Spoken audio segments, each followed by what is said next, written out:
Welcome back to our channel Payel Shubho lifestyle. তোমরা কেমন আছো? আশা করি ভালো আছো। আমরাও খুব ভালো আছি তোমাদের ভালোবাসায়। পায়েল শুভ লাইফস্টাইলে তোমাদের সকলকে স্বাগত।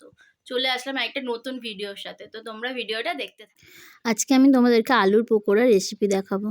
আমি যখন রান্না করছিলাম দেখলাম কতগুলো আলু এরকম পচে গেছে। পচে গেছে মানে একটু একটু দাগ হয়ে গেছে, আর ওটা তো আর রান্না করা যায় না। তাই ভাবলাম চলো এটা দিয়ে একটু পকোড়া বানিয়ে নিই, বিকালের তো টিফিনটা হয়ে যাবে।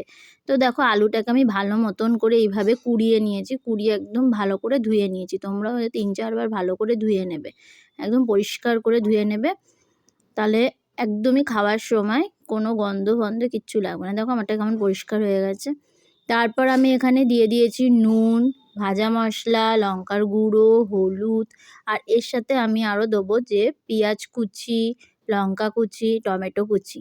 এগুলোকে আমি ভালো করে মেখে নেব। তোমরা কিন্তু কোনো জল দেবে না এখানে, এমনি মাখার সময়তেই মাখা হয়ে যাবে। বেসন দিয়ে আমি মেখে নিয়েছি এটাকে ভালো মতন করে, জল কিন্তু দেবে না একদম।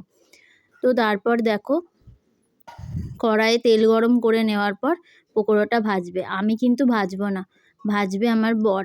কারণ আমি এটাকে করে রেখে দিয়েছিলাম। আমি সকালবেলায় রান্না করছিলাম যখন, তখন রান্নাবান্না কমপ্লিট করে এই ম্যারিনেশনটা করে রেখে দিয়েছিলাম।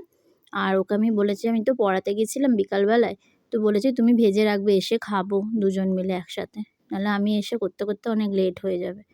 তাই ওই করছে। দেখো এখন রাত্রির হয়ে গেছে, তাই ও কাজ থেকে এসে ভাজছে এটাকে।